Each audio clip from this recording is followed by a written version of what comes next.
Good morning. Good to be with you again. I'm here in the London Borough of Southwark with my good friend Daniela Paiva, who is a journalist and passionate foodie.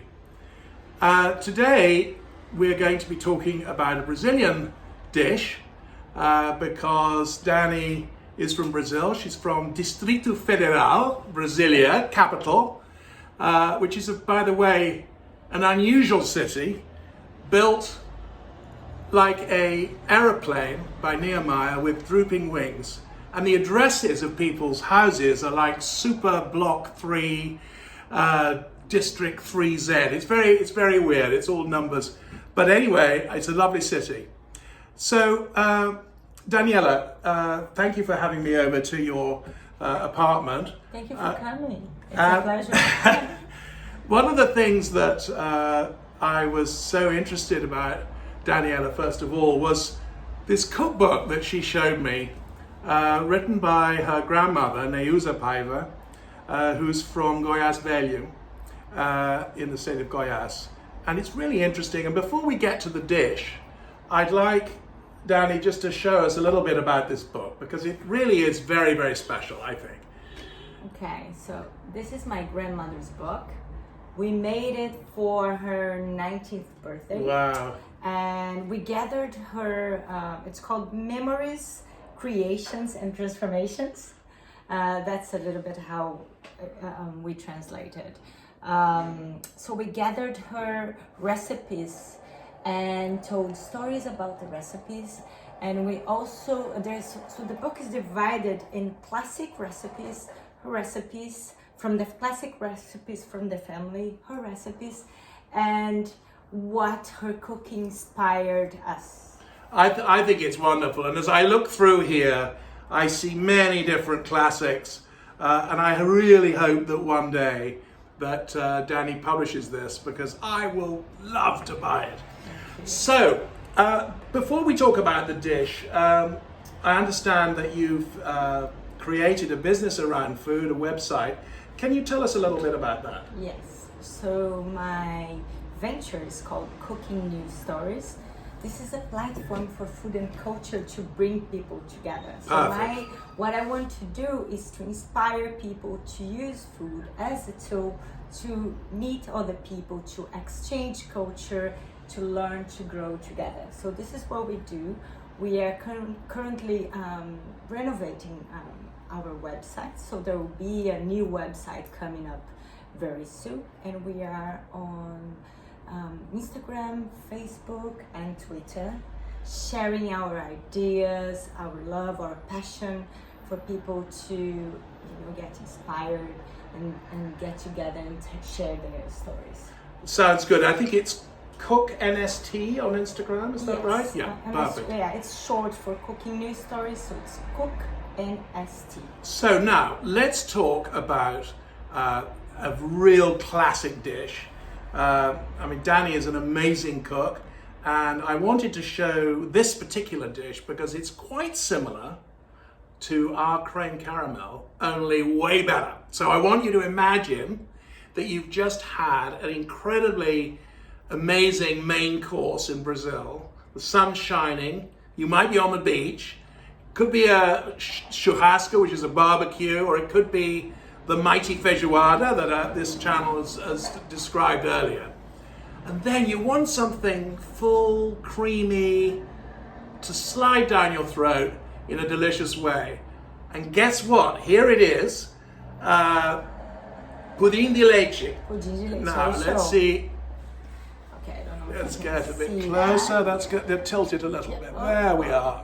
You see, it's just like a creme caramel, only better. We will be tasting this on your behalf after we've described, or Dani has described how to make it. But anyway, please, how do you make this glorious dessert? It's actually very simple. I'm not a big dessert, maker, but I've been discovering lately, I think it's a bit of the lockdown kind of situation. We go back to our roots. So this is a classic in Brazil. And because I'm not a big dessert person, I like some specific things. So I love this. So the recipe is surprisingly easy. So this is the second time that I make. So we have to see if it's good. But it takes... I'm very confident, by the way. It takes 3 eggs, 1 condensed milk, 1 tin of condensed milk. About 400 grams, right? Grams, yeah. And then 2 tins or 800 grams of milk. So I think the secret of this recipe is the quality of the milk. So this has to be whole milk. Whole milk, right? Milk. Organic whole milk. Organic, really nice. Yeah. So you blend it. Use a blender. You blend it everything together. Then you make the caramel separate. The first time I did it, the recipe that I had 2 cups of sugar and 1 of water. This time I did a little bit different because I don't like things very sugary. So I put 1 cup of sugar and 1 cup of water. So we'll see how it goes, how it is. Exciting. Now, can you just tell us a little bit about the caramel? How do you see how gorgeous it looks? I love this sort of floating around. Of course, we in England know about caramel, but this does look so very good. So how do you make that bit? So you get thing. It's kind of funny because I didn't expect the whole process how it happened. So you get it in a pan, you get the sugar, and then it starts to melt by itself. What kind of sugar though? I just use normal crystal sugar. Normal. Really? Yeah, I do. Not like brown or I didn't muscovado? No, just normal crystal sugar. And then just let it melt. Right. Then once it turns brown, you add a cup of water. That's all it is. And that's it. Yeah. And then when you add the water, so there is a whole process that happens. So everything blends together. So you have to be patient and wait until everything melts again. Right. So it will get watery again, even though it looks like everything is sticking, but it's not going to be like that. So let it melt, and then once everything is blended together, you just like put the heat very low and just wait until you get the right texture, the texture that you want of your caramel. Fantastic. Well, I think we need to try this now.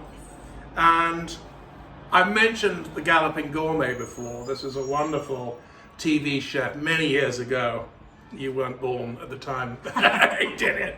But I used to love the way he'd run out into the audience, get someone, and then they would eat it together, and then you'd see his expression. I'm so excited about this, I'm imagining that I'm going to have the same expression, but chef first.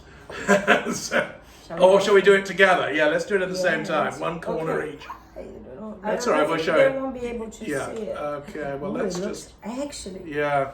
So just showing you here, this is what it looks like. Yeah. Okay, it's going in now.